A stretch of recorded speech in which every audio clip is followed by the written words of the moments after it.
Muy buenas tardes a todos. Es un gusto saludarles y darles la bienvenida a este espacio de análisis.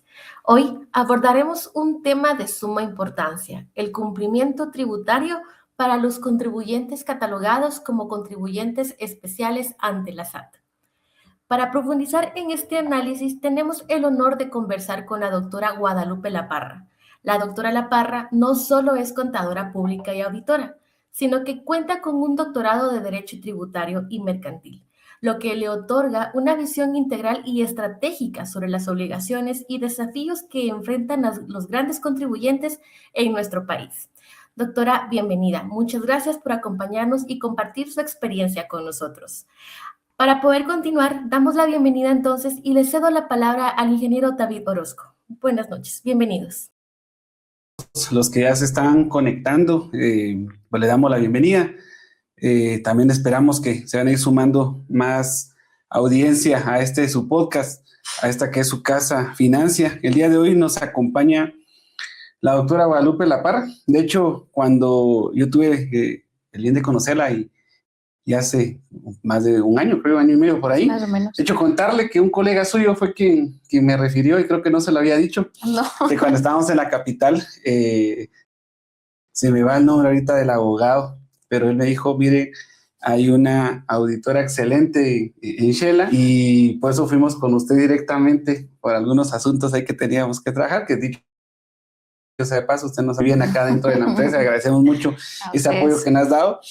Pero sobre todo agradecerle la invitación, doctora, de estar acá en este espacio, poder platicar estos temas importantes, creo yo, para todo el gremio ahí de los contadores y los auditores, y no digamos los empresarios, que estoy seguro que más de algunos se está conectando o ya tenemos conectado ahí en este momento. Antes de darle el espacio, quiero presentarla para aquellos que no la conocen. Seguro son muy pocos, pero para aquellos que no la conocen, hoy tenemos el honor de recibir a una experta en el ámbito fiscal y tributario. Ella es contadora pública y auditora, con un doctorado en Derecho Tributario y Mercantil por la Universidad de San Carlos y la Universidad de Valencia, con una trayectoria académica impecable que incluye posgrados en Gestión Tributaria y Prevención de Blanqueo de Capitales en Toledo, España. Nuestra invitada no solo destaca en las aulas de la universidad más prestigiosa del país, sino que también como socia directora de la firma Laparra Hernández y Asociados. Doctora, qué gusto tenerla con nosotros. Adelante algunas palabras para la audiencia para comenzar el día de hoy. Muy amable, muchas gracias. Al contrario, agradecerles a ustedes la invitación. Creo que el aperturar este tipo de espacios gratuitos, sobre todo, es de mucha ayuda, ¿verdad? La materia tributaria es bien compleja y como yo siempre le digo a los estudiantes, la mala asesoría en esta área puede llevar a la quiebra incluso al contribuyente, ¿verdad? Entonces creo que el que se dedica a esta rama del derecho nunca deja de estudiar, ¿verdad? Los abogados tienen un susdicho que dicen que el abogado que deja de estudiar cada día es menos abogado, ¿verdad? Y creo que lo mismo pasa en la materia tributaria, ¿verdad? Aquel que deja de estudiar el derecho tributario cada día es menos experto en la materia y menos eficiencia va a tener en el asesoramiento a sus clientes, ¿verdad? Entonces creo que el espacio es sumamente importante, el poder darle ese valor agregado a sus clientes, ¿verdad? Entonces agradecerles ahí la invitación.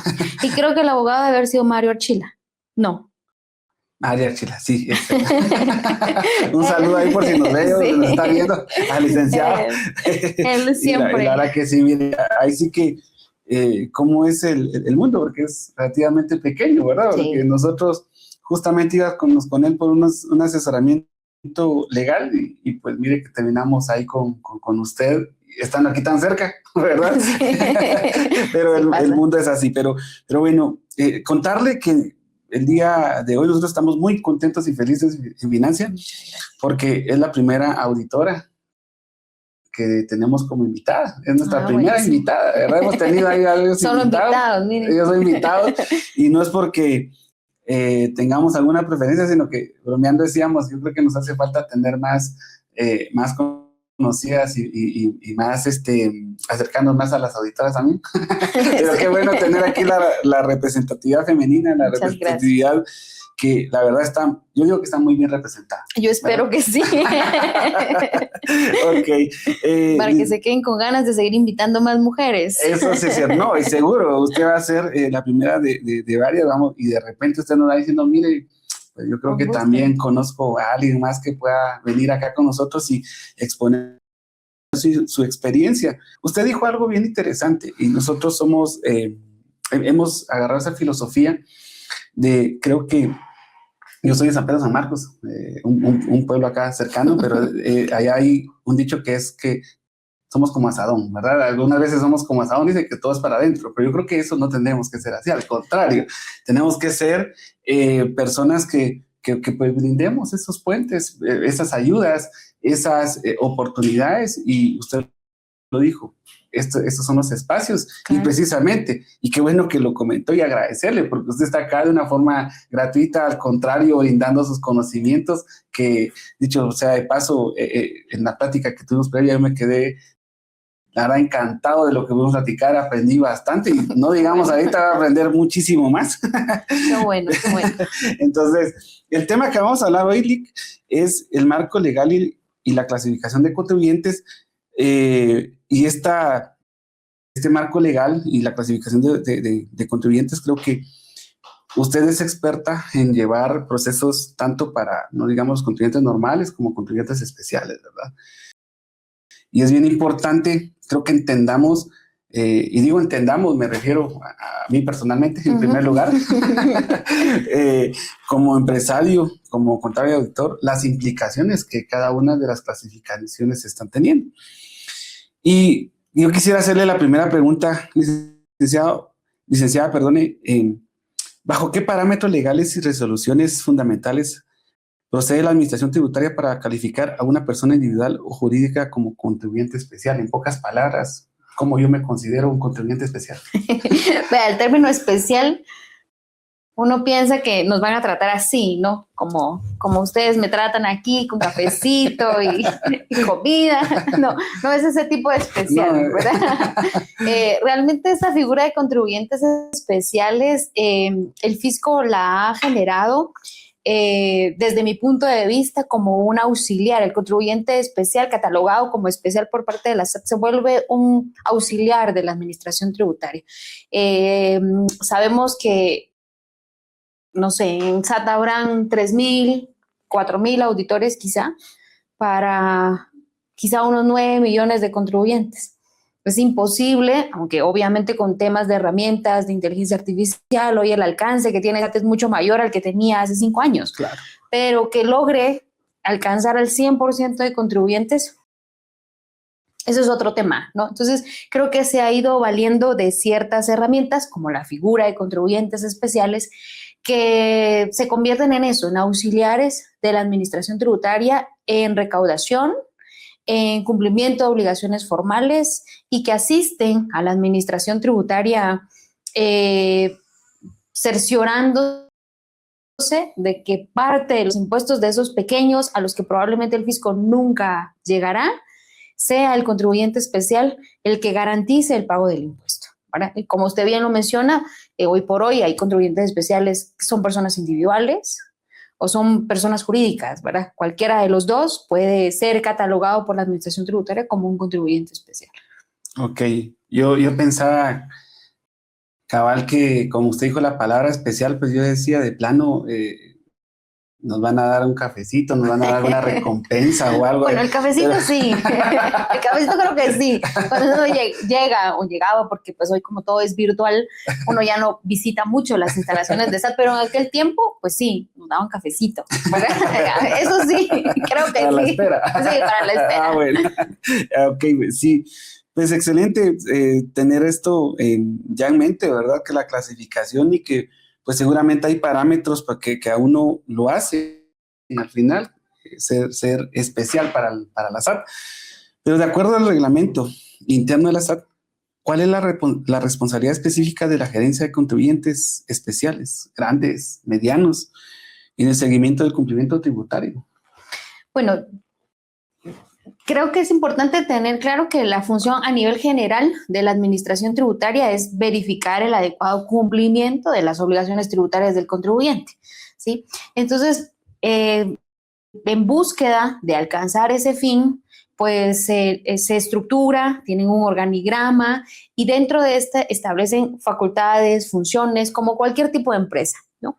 Entonces, en algún momento crean la figura de contribuyentes especiales y redireccionan a estos contribuyentes a dos gerencias especiales, la gerencia de contribuyentes medianos y la gerencia de contribuyentes grandes especiales, ¿verdad? Que en un inicio, bueno, su sede está en la ciudad capital, ¿verdad? Y que justamente la intención de estas gerencias es brindar un tipo de asesoría un poquito más personalizada a los contribuyentes.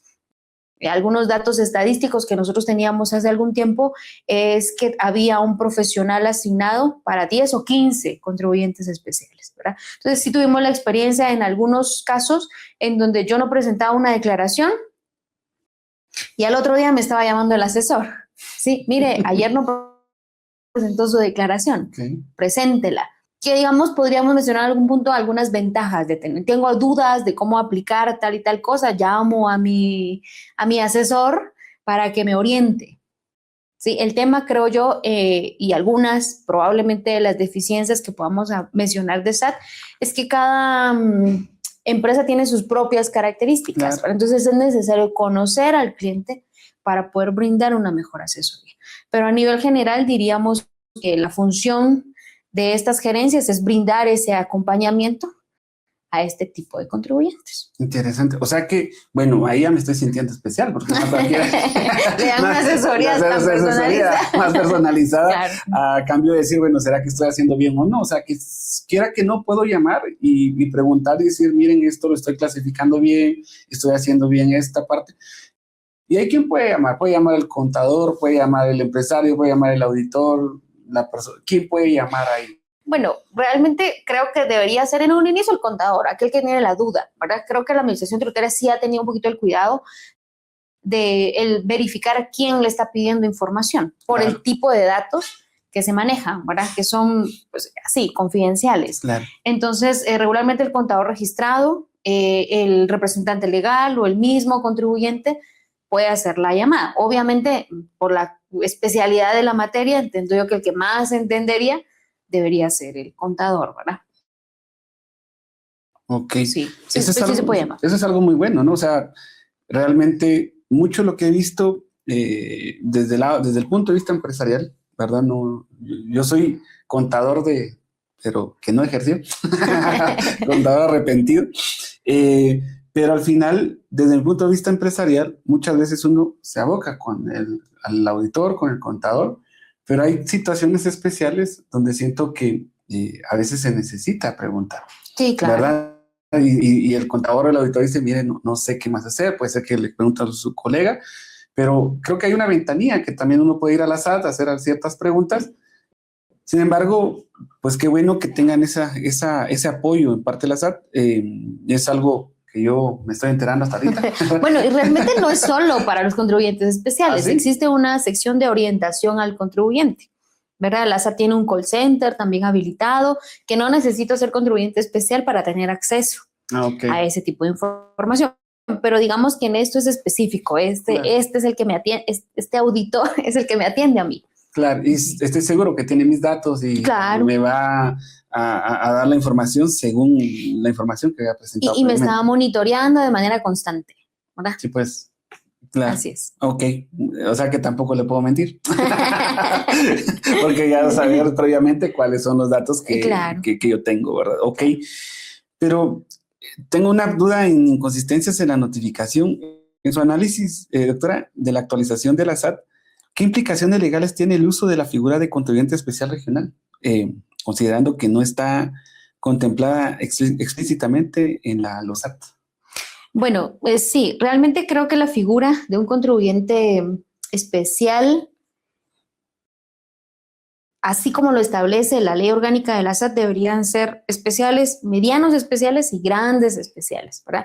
Los contribuyentes regionales especiales creo yo que ha sido una subdivisión que la Administración Tributaria ha creado con el fin de descargar quizá un poco a las gerencias especiales de medianos y especiales, medianos y grandes especiales, a las regionales, ¿verdad? A las gerencias regionales. O sea, de acuerdo al organigrama de SAT, hay una gerencia de medianos, una gerencia de grandes, una gerencia central, una del oriente, una del occidente, una del sur.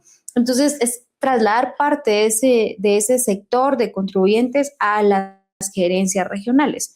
La ley orgánica de la SAT establece, el artículo 6, 5 por ahí, que es función de estas gerencias medianas, especiales y grandes especiales, verificar el adecuado cumplimiento de estos contribuyentes. Entonces, bajo esa idea, si yo en Quetzaltenango soy especial, debería ser la gerencia que está en Guate la que me haga la revisión a mí, por temas de competencia, ¿verdad? Claro. Entonces, a la hora de que delegan ciertos contribuyentes especiales a las regionales, es para que las regionales aquí también puedan verificar el adecuado cumplimiento de ese sector que ha sido catalogado como un contribuyente especial, ¿verdad? O sea, la figura tal cual no existe en la ley, pero pues entiendo que lo ha hecho la Administración Tributaria a manera de delegar esas funciones, ¿verdad? En las gerencias. Había hecho en las gerencias regionales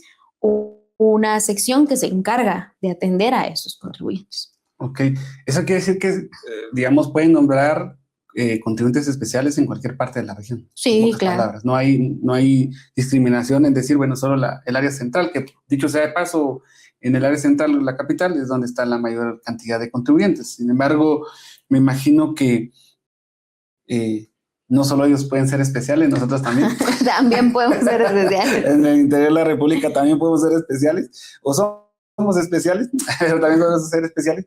Pero también, ¿cómo cree usted que ellos catalogan, o la SAT dice, bueno, vas a ser especial? O sea, ¿en qué se basa? Bueno, ese mismo artículo 6 de la ley orgánica de la SAT establece 4 parámetros, ¿no? El monto de los ingresos, el monto de los activos, la cantidad o el volumen de operaciones, por ahí, ¿no? Dentro de las obligaciones que puede tomar en cuenta. Lo único es que cuando uno lee bien ese artículo dice podrá, ¿sí? Su contribución fiscal también dice, son 4.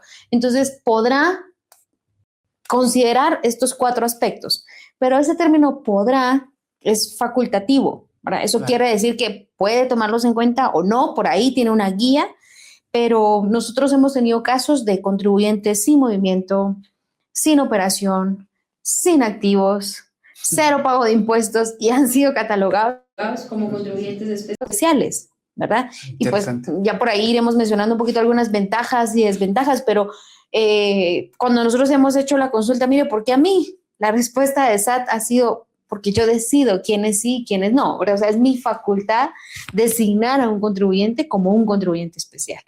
Interesante. Y sabe escucharla hablar, me gustaría, yo creo que usted tiene matices legales ahí y herencia legal.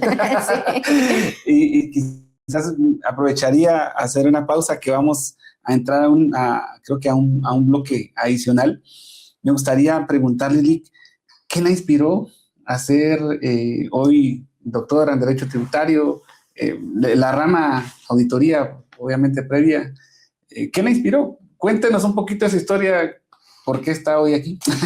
No en finanzas, sino que como... Me lo sigo preguntando. Mire, cuando uno entra a esta rama del derecho y realmente es compleja y pelea uno, entre comillas, ¿verdad? Con SAT, y a veces hay casos bien complejos, contribuyentes también bien complejos, que si la mayoría de los que nos ven y nos escuchan son contadores, no me dejarán mentir. También dentro de la gama de la cartera de clientes hay clientes muy buenos y clientes que cuesta, sí, no diría malos, sino que con los que cuesta, está uno batallando todo el tiempo, ¿no? Claro. Yo a veces he llegado a pensar, yo realmente como que me hubiera dedicado a la bisutería, no sé, al corte y confección, algo así un poquito, sin muchos problemas, ¿no? O sea, pero, mire, realmente creo que el que se dedica a esto le tiene que gustar lo que hace. ¿verdad? Personalmente, a mí siempre me ha gustado estudiar y siempre le digo a la gente con la que puedo compartir, no importa qué estudie, ¿verdad? Lo importante es mantener la mente activa. Pues yo en un inicio decidí estudiar perito contador. Tuve la ventaja de tener una muy buena maestra de contabilidad, la licenciada Alma América Lima. Ella no es auditora, ella es economista. Y a nosotros nos daba clases de contabilidad en el colegio y la verdad es que muy buena. Muy buena, o sea, verla en aquel tiempo, hacer los ejercicios en la pizarra, explicarnos, y a mí me apasionó la parte contable. Entonces, cuando terminé perito contador, yo desde un inicio había pensado, yo voy a estudiar Derecho. Mis dos papás son abogados, entonces como que la línea iba a estudiar Derecho, ¿no? Pero me gustó tanto la parte contable que decidí estudiar auditoría con la idea en mente de que una vez que cerrara auditoría me iba a meter a estudiar Derecho, ¿sí? Terminé de estudiar auditoría, se me atravesó la maestría, me empezó a gustar un poquito más la parte tributaria, porque si bien es cierto, somos auditores, en la licenciatura la parte fiscal es un poquito deficiente, claro, porque pues ahí se enseña de todo un poquito. Había terminado la maestría, se dio la oportunidad de estudiar un doctorado. No he tirado la toalla, de repente todavía me animo a estudiar Derecho. El factor tiempo es lo que al final le afecta a uno ya cuando uno está ejerciendo la profesión como tal, ¿verdad? Pero me ha gustado, me ha gustado. Como anécdota, tengo muchos amigos abogados y mucha gente que cree que soy abogada. Entonces el día del abogado le mandan felicitaciones a mi papá y a mí también, ¿verdad? Entonces, gracias. Yo siempre, porque para el día del auditor nadie me felicita, entonces recibo las felicitaciones del día del abogado. Me gusta también el área. Okay. Ojalá que cuando se gradúe de abogada y notaria, pues nos invite y vamos a estar ahí en la fiesta, entonces celebrando ya el doctorado y la licenciatura. Pero excelente, muchas gracias por compartirnos esta anécdota. Vamos a entrar a un bloque un poco más, preguntas especiales, creo yo, del tema contribuyentes especiales. ¿Y cuáles son los umbrales de facturación y los porcentajes de retención que deben aplicar los agentes de retención en compras o a contribuyentes de régimen general y pequeños contribuyentes? Bueno, creo que antes de entrar específicamente a darle respuesta a su pregunta, es importante tener en cuenta que cuando yo soy catalogada como contribuyente especial, eso me conlleva una serie de responsabilidades, ¿verdad? Y dentro de esto, lo más común, porque hay sus excepciones, es que cuando yo soy contribuyente especial, me convierto también en un agente de retención, ¿verdad? Los agentes de retención en Guatemala son responsables, solidarios, le llama el Código Tributario, y en Guatemala existen dos tipos de figuras de agentes de retención, los agentes de retención del ISR y los agentes de retención del IVA. ¿Sí?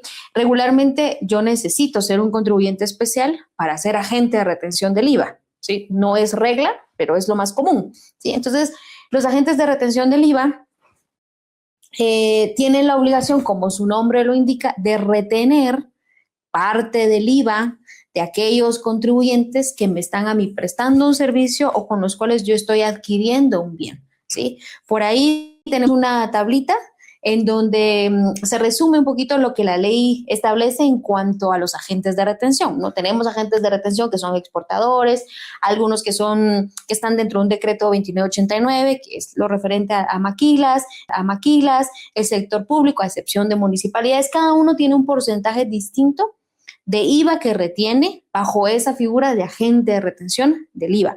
La más común son los contribuyentes especiales, que retienen el 15% del 12% del IVA, ¿verdad? Entonces, hoy por hoy, pues la ventaja que tenemos es que la Administración Tributaria, y hemos de reconocerlo, ha puesto a disposición de los contribuyentes especiales unas herramientas o las herramientas necesarias para que estas retenciones casi salen en automático, ¿sí? Cuando me recuerdo que el superintendente decía, están a un clic, casi están a ese clic, ¿verdad? Casi.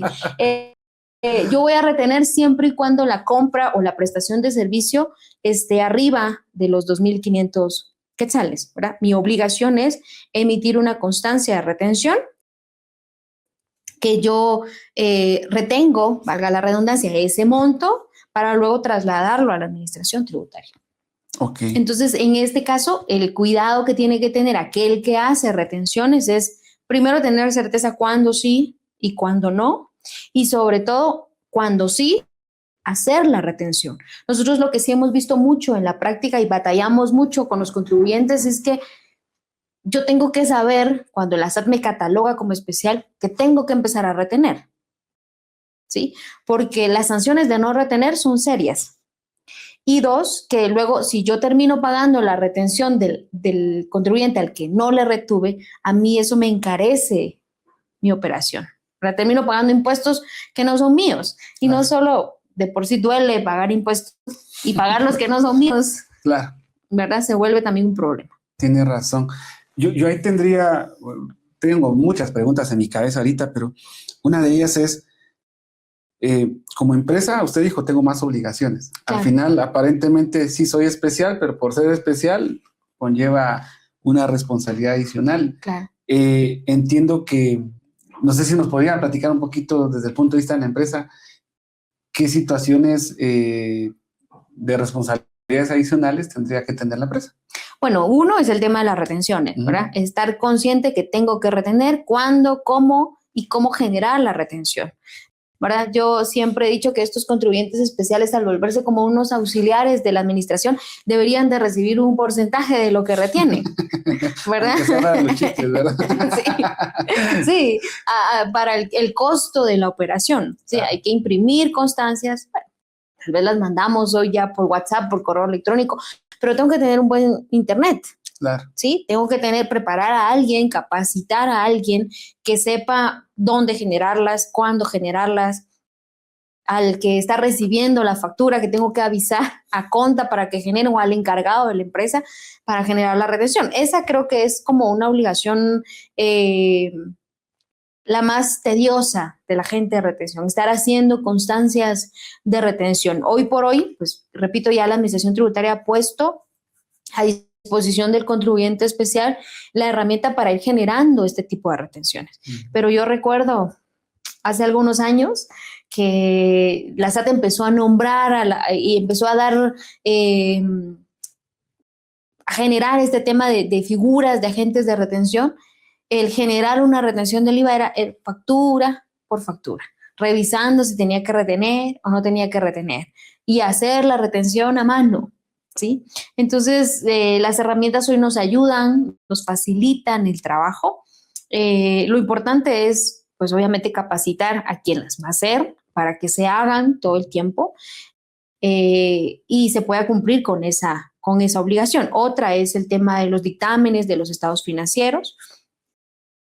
La obligación de emitir un dictamen, hay una obligación adicional que es la presentación de un asistelibros, que no es otra cosa que la presentación de mi libro de compras y ventas, también a través de una herramienta que la SAT ya ha puesto a disposición del contribuyente, que dicho sea de paso, esperaría yo que deje de existir esa obligación dentro de poco, porque al ser ya hoy una facturación 100% electrónica, es información que la Administración Tributaria tiene de manera inmediata, claro. ¿Verdad? Claro, pero ya hablamos de las obligaciones y usted me platicaba que también tenemos como que una ventaja al momento de ser empresarios. Habló acerca del apalancamiento. Bueno, claro. Yo le decía en un inicio que este tema de la retención es para el que maneja esta parte financiera, se puede volver un apalancamiento financiero, como una tarjeta de crédito, ¿no? Yo compro hoy 20 de abril y mi corte es el 5 y pago el 15. Bueno, entonces lo que hoy compré 20 lo voy a terminar pagando el 15. ¿Sí? Tengo por ahí que si sé hacer uso de mi tarjeta de crédito, todo va a ir bien. Claro. ¿Sí?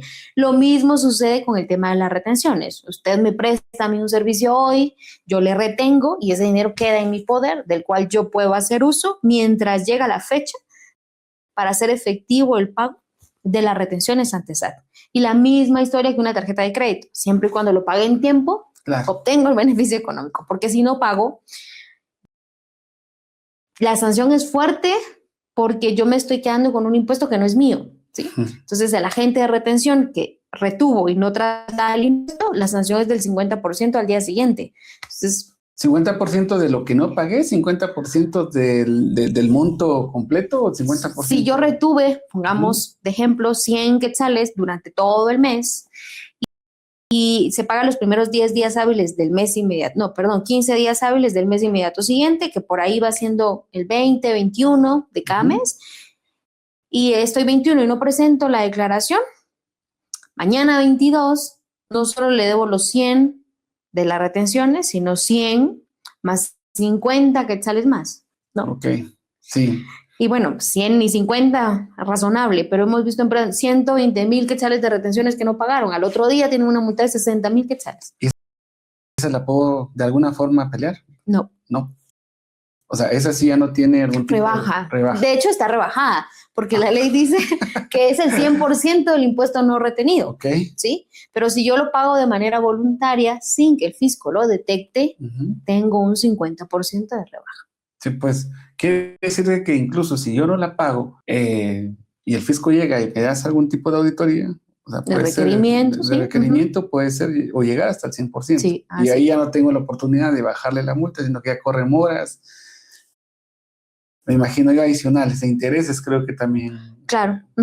Bueno, si usted me dice no tengo ninguna posibilidad, pues sí, podría pedirle al presidente que lo exonere. Sí, y o sea, es viable. Pues Bueno, claro. o sea, cuando uno les dice a los contribuyentes, mire, podemos pedir una exoneración al presidente, pensamos que es totalmente inaccesible, pero no, es accesible. El tema está en que la política del actual presidente ha sido no exonerar multas ni recargos, ¿verdad? Ok. Entonces, salvo por ahí algún tema de lesa humanidad, por ejemplo, que el contribuyente pueda demostrar que es debido a muerte la solicitud de exoneración, pero, o sea, no es inviable pedirla, lo que sí está siendo un poco inviable es que me la conceda, claro. ¿Verdad? Yo tengo... Claro, o sea, la opción se tiene, si hay memorial, uno ingresa, está bien, que me la den es otra cosa, ¿verdad? Claro, ok. Y siguiendo este parámetro, ¿bajo qué condiciones la omisión en el entero de tributo retenido se triplica? Se tipifica como el delito. O sea, ¿en qué momento llega a ser un delito? Lo que pasa es que si mi modus operandi es ese, retener y no trasladar o no enterar al fisco esas retenciones, o sea, yo me estoy quedando con un dinero que no es mío. Sí, con un impuesto que no es mío. Entonces, el Código Penal, 358 A, B, C y D del Código Penal, establecen esos delitos económicos y dentro de eso se encaja la apropiación indebida de tributos, ¿verdad? Entonces, en algún momento, pues sí, claro, puede ser eso, una apropiación indebida de tributos, porque ni siquiera son mis impuestos, son los de terceros que yo recaudé y los recaudé y me quedé con ellos. ¿Y este delito sí es penal o es administrativo? No, está en el Código Penal y la sanción puede ir de 1 a 6 años de prisión. Ok. Sí. Sí, pues, o sea, es parte de las obligaciones que al final tendría un contribuyente. En este caso, yo me pongo a pensar como empresa. Si tengo que presentar estados de resultados o me van a estar auditando la SAT y voy a estar más como que en el foco de ellos, asumo que es necesario pues contar con un contador o un auditor que me vaya a certificar para poder presentar esos estados financieros. No sé si es así. Sí, bueno, realmente una vez que yo soy catalogado, que dicho sea de paso, el fisco me tiene que notificar esa calidad de contribuyente especial, yo tengo que entender que parte de mis obligaciones es presentar un dictamen o estados financieros dictaminados, auditados, ¿sí? Entonces, no me bastará la figura del contador que probablemente hoy tengo en mi empresa, sino necesitaré a un auditor colegiado, activo, un licenciado en contaduría pública y auditoría que dictamine mis estados financieros. Y obviamente, pues eso trae consigo también un costo, que en la práctica hemos visto por ahí contribuyentes que han aprovechado muy bien. O sea, yo le voy a pagar a un auditor, no porque me dictamine y me firme, que también creo que esa parte algunos colegas la han hecho mal, ¿no? O sea, no es firmar porque me van a pagar por firmar. Yo debería realmente estar haciendo una auditoría. Entonces, aquel contribuyente que ve como una ventaja esto es, bueno, voy a tener a alguien que valide el trabajo del contador, ¿verdad? Que esté en constante revisión y eso minimiza mis riesgos y mis contingencias fiscales, ¿verdad? La desventaja es que obviamente hay que pagarle a ese contador o a ese contador público y auditor para que emita ese dictamen, ¿verdad? En la práctica, la deficiencia que hemos tenido con estos dictámenes es que los contribuyentes, estamos empezando 2026, tienen que presentar estados financieros auditados en marzo del 2027 y el 1 de marzo están buscando al auditor. Sí. Lo primero que el auditor se va a comprometer a hacer una auditoría de todo el año en 30 días. Claro. ¿Sí? Esta es una parte compleja. Algunos otros, y lo tengo que decir con mucha tristeza, se han prestado únicamente a firmar dictámenes sin que haya un trabajo previo. Y creo que se ha corrompido un poco esa parte. Claro. Pero si el contribuyente lo ve como una ventaja, pues hay una opinión más, ¿sí? de un profesional experto en la materia que puede dictaminar. Este dictamen realmente debe ir enfocado a un aspecto fiscal, tributario, el cumplimiento de obligaciones tributarias. Lo que el auditor debería hacer es dictaminar con relación a ese punto en concreto. Claro, y yo creo que aquí es donde regularmente uno dice, si ya tengo a una persona que me está haciendo los dictámenes, que me va a hacer la auditoría, ¿por qué no? Yo me pongo a pensar como empresario. ¿Por qué no tratar la manera que incluso me apoye integralmente dentro de la empresa? Claro. No solo un tema fiscal. Y a veces lo podríamos ver como un costo, pero puede ser realmente un beneficio. Porque muchas veces no manejamos los estados de resultados adecuados, no tenemos, o incluso un tema de presupuesto, no manejamos la parte financiera adecuadamente dentro de la empresa. Y creo que si tenemos ya a esas personas que van a estar ahí dictaminando, creo que podríamos hacer un mejor uso de los datos, de los recursos, para poder mejorar la empresa. Y eso creo que también es algo que beneficia incluso al auditor, siento yo, porque yo puedo venir y decir, bueno, no solo voy a firmar, o puedo decirle, mira, no solo te firmo, te ayudo en la empresa, te ayudo a poder mejorar tus procesos, porque inclusive yo lo haría, si yo fuera auditor, me pongo a pensar, me llaman para firmar y hacer un dictamen, pues ya tengo los datos ahí, obviamente le diría, como parte de la negociación al cliente, yo le diría, mira, te voy a poner un informe adicional del dictamen. ¿Estás de acuerdo? Sí. Y ahí podría aprovecharle a hacer su informe y alguien va a decir, no, pero no me está pagando. No, pero la primera vez no me pagó, pero posiblemente la segunda vez, ¿querés el informe? Sí, ya te cuesta tanto. ¿Verdad? Entonces, a la larga creo que también va siendo un tema de beneficio para ambas partes y que sobre todo van a trabajar en paralelo y en conjunto durante mucho tiempo, ¿verdad? Porque según lo que usted me decía, a pesar de que se conviertan en pequeños contribuyentes, pues siguen teniendo el catalogador como especial, ¿no? Sí, es que tras bambalinas le comentaba yo aquí a Lige que nosotros tenemos un caso bien, porque cuando dejó de ser especial, creo que por ahí surgió un poquito el tema. Y yo le decía, realmente es bien complejo porque nosotros tuvimos el caso de una contribuyente que migró de ser persona individual a sociedad, para ponerlos un poquito a todos en contexto. Ella era contribuyente especial. Cuando migró a sociedad, por temas financieros, realmente existió una asociación ahí con otra persona. El primer año ya estuvo sin movimiento, el segundo año ya la sociedad la nombraron como especial, pero ella dejó de tener operaciones, la nombraron pequeño contribuyente, o la cambiamos, más bien dicho, a pequeño contribuyente, y a la fecha, al día de hoy, ¿sí? Sigue siendo contribuyente especial. Y agente retenedor del IVA ya no retiene, ya no está en un régimen general del IVA y sigue siendo agente de retención, ¿verdad? Cumpliendo con esa obligación formal de presentar su declaración los primeros 15 días hábiles del mes inmediato siguiente. Ahora hemos luchado por cerrar la empresa y porque tiene esa categoría, no logramos cerrar la empresa. Excelente, sí, interesante. Y hacíamos la broma que creo que es como casarse, ¿no? Al final. Sí. Mantiene su condición. Mantiene su condición Sí. al final. Sí. Excelente. Voy a aprovechar, ya nos faltan pocos minutos para poder entrar al segmento de preguntas y respuestas. Quisiera pues invitarlos a ustedes de que vayan colocando sus preguntas en el chat, en la caja básicamente de comentarios que tenemos dentro de este video o en la parte de abajo del video. Algunos les aparecerán en la parte de abajo, otros de forma lateral. Pues los invitamos desde ya para que puedan hacerle las preguntas aquí a la doctora. Estoy seguro que hay bastantes. Entonces, vamos a tratar la manera también de pasar a ese otro segmento, pero no sin antes terminar el bloque aquí de preguntas con la licenciada.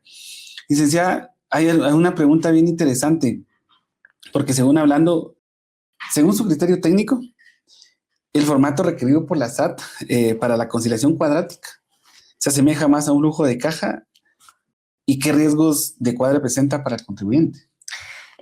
Bueno, como para ponerlos un poquito en contexto, porque pues los que son contadores probablemente entenderán bien ese término de conciliación cuadrática, ¿verdad? Pero a través de las últimas reformas o a raíz de las últimas reformas que se hicieron al Código Tributario, se incluyó por ahí la obligación de presentarle al fisco las conciliaciones bancarias. Uh-huh. Y los que han hecho conciliaciones bancarias, no me dejarán mentir que cada quien concilia, al igual que la contabilidad, cada quien hace su contabilidad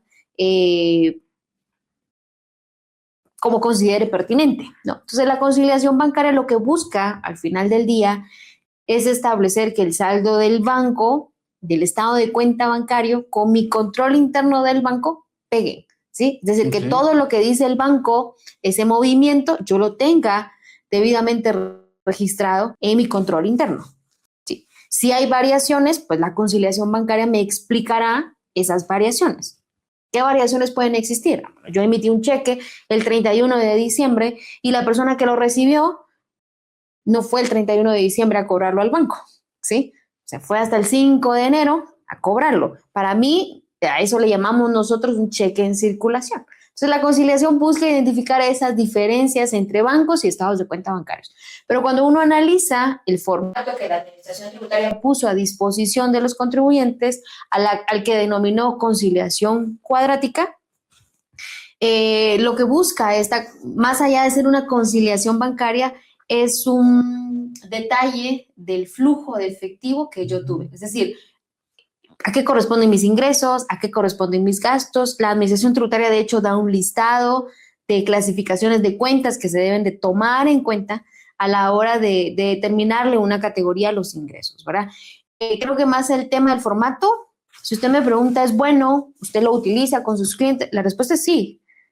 Sí lo uso, porque a mí también me interesa saber en qué el cliente está utilizando su dinero.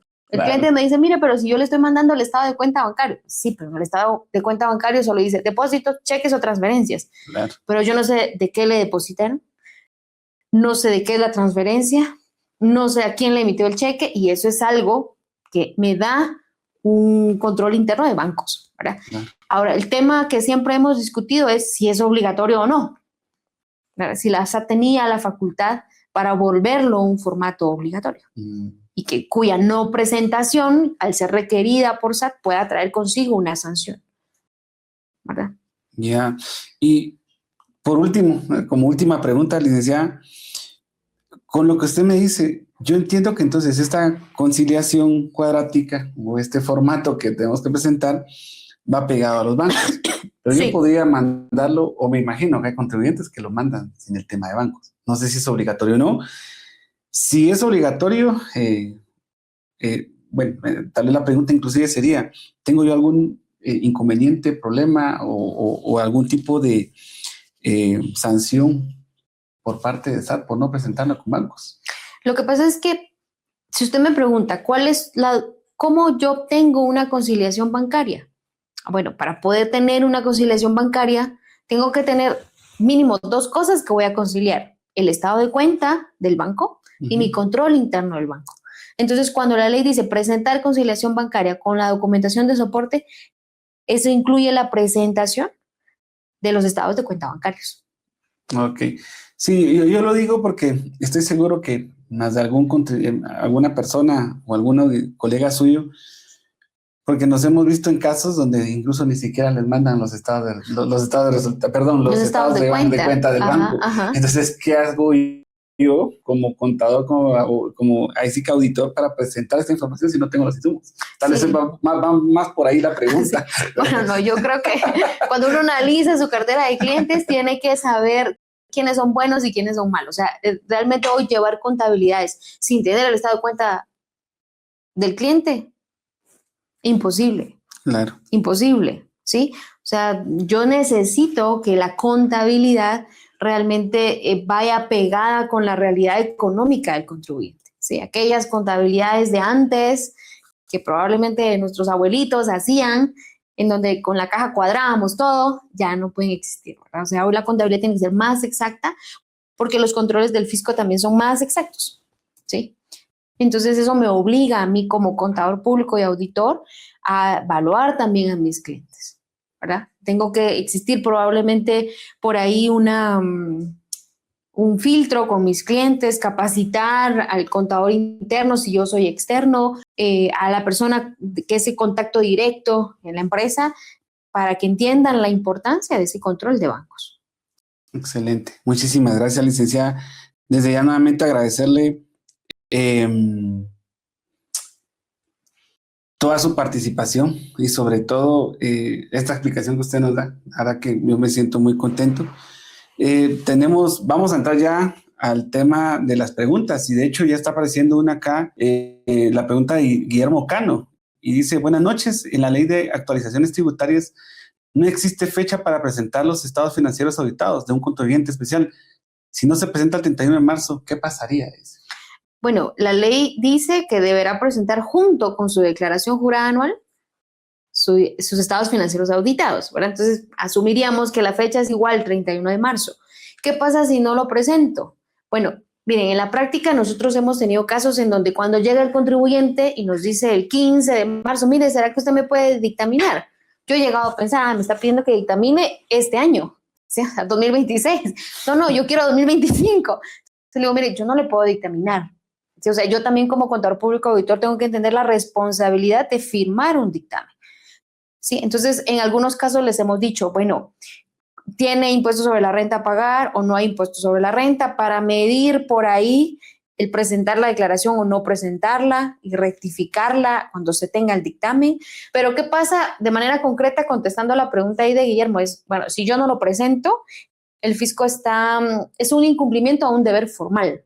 ¿Sí? El artículo 94 del Código Tributario enlista por ahí 16, 14 incumplimientos a deberes formales y por ahí está la no presentación de informes, ¿verdad? La sanción es de 5,000 quetzales y por ahí podía establecerme una sanción, que el pago de la sanción tampoco me libera de la obligación de presentar mi dictamen. Claro, o sea, aparte de pagarlo, tengo que presentarlo. Claro, así presentarlo antes y no pagar la multa. Sí.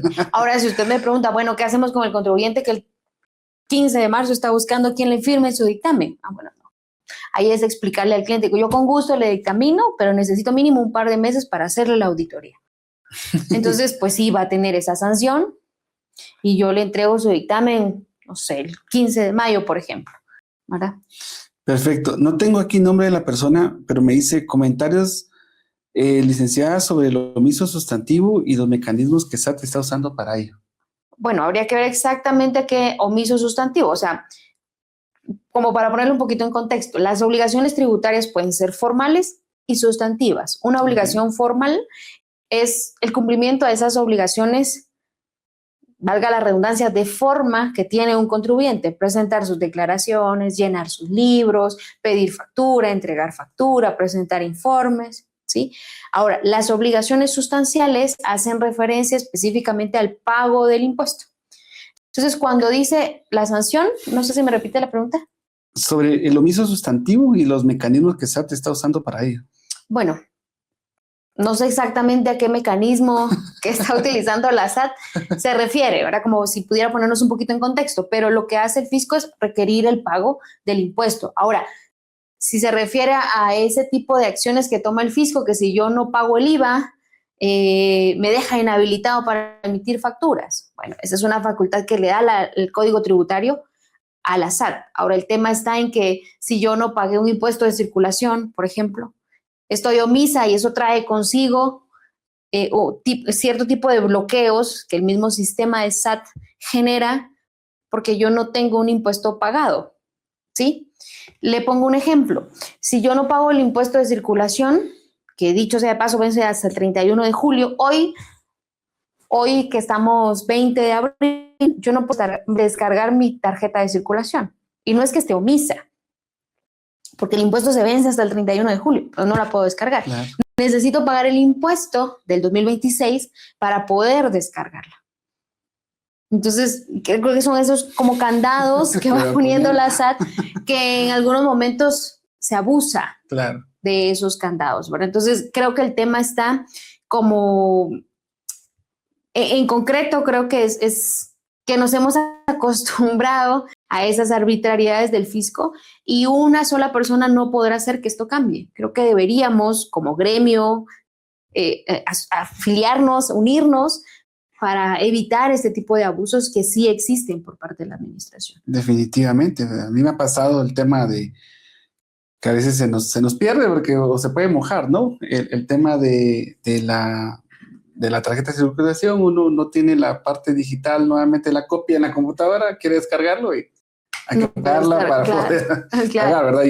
¿Y cómo justifico si me paran en la calle que al final yo estoy al día y que no puedo descargarla, ¿verdad? Esa parte tiene usted toda la razón. Tenemos también la pregunta de Domingo Sosov. Dice, ¿qué opinan sobre el impacto de que la SAT centralice el uso de formularios IVA, ISR, ISO exclusivamente en la agencia virtual a partir de las fechas del 2 de junio de 2026 a los contribuyentes especiales? Bueno, como los contribuyentes especiales son con los que más tiene control, pues son con los que primero empieza, ¿verdad? Que es otra... no sé si ventaja o desventaja de ser especial, ¿no? Pero creo que esto de la agencia virtual y de ir eliminando de manera progresiva el declaraguate, que hoy por hoy es la herramienta que utilizamos para pagar nuestros impuestos, yo lo veo, habrá que ver cómo funciona, ¿sí? Pero desde mi punto de vista es una buena opción, ¿sí? Porque eso delimita la posibilidad de que cualquiera pueda presentar una declaración en mi nombre. Lo tendrá que hacer desde mi agencia virtual. Y yo oí la conferencia que dio la Administración Tributaria a mediados de marzo. Vamos a ver cómo funciona, ¿sí? Si esto facilita el cumplimiento de mi obligación tributaria y minimiza mi error, enhorabuena, ¿sí? Enhorabuena. O sea, veámosle el valor agregado a que se va a autollenar la declaración. Habría que ver qué mecanismo. La del IVA es la que yo veo un poco más compleja. Si alguna vez tuvieron algún contribuyente que estuvo como pequeño contribuyente en un régimen del 4%, la declaración se llenaba solita. Sí, yo ponía mi NIT y me decía cuánto facturé y calculaba el impuesto. O sea, minimiza el riesgo de error. Creo que emitiremos una opinión un poquito más objetiva cuando la pongamos en práctica. Veamos si está funcionando bien, ¿sí? Si no hay error ahí por parte de la administración tributaria. Claro. ¿Cómo hago para dejar fuera las facturas que contablemente no voy a registrar porque son gastos personales para efectos del IVA o para efectos del impuesto sobre la renta? Claro. Creo que por ahí iremos emitiendo una opinión conforme empecemos a utilizarla. Pero de entrada yo lo veo bastante bien. Claro. ¿Sí? O sea, ya la SAT tiene esa información para ayudar al contribuyente a generar mucho más fácil el pago de sus impuestos. Antes de entrar a la pregunta de Yasmina Ramos, me gustaría preguntarle, entonces ¿usted ve que el uso de una herramienta adicional es buena o es mala? Buena, o sea, por supuesto, si yo me remonto a unos 20 años atrás, tal vez más, no sé, pero cuando yo empecé en esto, recuerdo que llevar, por ejemplo, la contabilidad de una gasolinera era que el 5 del mes siguiente le llevaran a uno una caja con talonarios de facturas, ¿no? Y me recuerdo que en aquel tiempo nosotros en oficina hasta hacíamos competencia, o sea, tenía su modo agarrar la factura, ¿sí? Porque había que sumar. Claro. Y a veces esos talonarios con la buenísima letra que tienen los operadores en pista, ¿no? Uno tiene que estar averiguando, será 10, será 100, será, o sea, hoy por hoy la forma en la que llevamos contabilidad es mucho más fácil a través de las herramientas, ¿verdad? Claro. Por supuesto. Sí, perfecto. Y dicho sea de paso, creo que comentarles de que estamos viendo también por lanzar la herramienta para contribuyente especial, donde pues vamos a tener todas las retenciones y facilitar dentro de Financia el uso de llevar un contribuyente especial como tal. Pero pasando a la pregunta de Yasmín Ramos, dice, buenas noches, no me quedó claro, ¿eso no obligatorio utilizar el formato de conciliación bancaria cuadrática? Gracias por el espacio. Bueno, la respuesta en concreto sería no, no es obligatorio, ¿sí? Okay. ¿El fisco se la va a pedir? Sí, se la va a pedir. Y así, ¿no? Su conciliación bancaria cuadrática. ¿Qué implicaciones tiene si yo le presento mi conciliación bancaria? No cuadrática en el formato que la está pidiendo. Bueno, yo en algún momento puedo argumentar, yo le presenté mi conciliación, que es a lo que la ley me obliga, ¿sí? Ya su formato, páselo usted a su formato si quiere, ¿no? Al auditor. Pero creo que lo que vale la pena medir es el riesgo que puede tener para el contribuyente. Claro. En algún punto un tema de resistencia, que si bien es cierto me preguntan, ¿sería defendible? Sí, pero no se gana ante la SAT. Entonces, a veces el costo de la defensa es más caro que el costo de presentarla, ¿sí? Entonces, y lastimosamente es así. Claro. Bueno, entonces, la sugerencia sería, no la haga cuando el fisco se la pide o se la pida. Haga uso de esa conciliación bancaria como una herramienta de control interno dentro de su empresa. Okay. Y mata 2 pájaros de un tiro. Si cumplo con la administración tributaria y me sirve. Ya cuando se la pidan, usted decidirá si se la presenta o no se la presenta. Claro. ¿Sí? Pero la tengo, ¿sí? Y la tengo controlada. Claro, excelente. En pocas palabras, según lo que yo le entiendo, Dick, pues no es obligatoria, pero tengo que usarla. Exactamente. O sea, creo que puede ser una muy buena herramienta de control interno. Ok, debo usar. Perfecto. Vamos ahí con la licenciada Samara Menchú. Dice, buenas noches. Excelente ponencia, doctora. En secuencia a la pregunta anterior sobre la presentación o no de los estados financieros auditados, ¿sería viable que se presente la declaración del ICR anual en la fecha que corresponde para no tener omiso y luego realizar la presentación de la obligación completa? Que dicho sea de paso, manda a felicitar, la verdad. Muy vale, muchas gracias, Samara. Sí, o sea, realmente la declaración anual yo la puedo presentar. O sea, por supuesto, hay un espacio dentro de la declaración jurada anual del impuesto sobre la renta en donde yo consigno los datos del dictamen, NID del auditor, tipo de dictamen y fecha del dictamen. ¿Sí? Yo podría dejar ese espacio en blanco, presentar mi declaración anual, pagar el impuesto sobre la renta. Tal vez la recomendación aquí sería que a la hora de que se presente el dictamen, rectifique la declaración anual para llenar esos campos que no llenó, que tampoco sería obligatorio, porque yo cumplí con la obligación del dictamen, solo que no lo amarré con la declaración, que esa no es obligación, ¿sí? La obligación es presentar y pagar mi impuesto sobre la renta a través de la declaración jurada anual, pero si quiere hacerle el match con su dictamen de auditoría, rectifique su declaración de ISR y consigne los datos del dictamen cuando ya lo tenga. Excelente, buenísimo. Pues mire, nosotros hemos llegado al final. No, creo que hay una pregunta más todavía de Nazaret de Juárez, pensé que ya no había, pero dice Nazaret de Juárez, buenas noches, excelente conferencia. Licenciada, ahí me mandan a felicitar. Muchas gracias. Felicitaciones. Al momento de ser notificado como contribuyente especial, ¿sería conveniente llevar el acompañamiento mensual de auditoría para tener todo en orden y evitar inconvenientes para la declaración anual del ICR? Sí, creo que ese es el tipo de contribuyente que queremos, que piensen así. Sí, bueno, ya me notificaron como especial, ¿qué obligaciones trae consigo esto? ¿Qué necesito? Bueno, voy a necesitar el acompañamiento de un auditor que dictamine.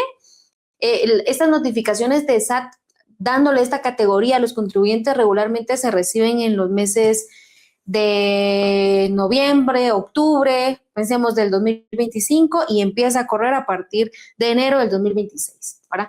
Entonces, a manera de que el trabajo del auditor sea eficiente y pueda servir o cumplir con los fines de una auditoría como tal, la recomendación es que a partir de ahí yo busque al auditor que me acompañe todo el año, porque incluso si hay errores del contador, se pueden detectar en su momento, corregir dentro del mismo ejercicio fiscal.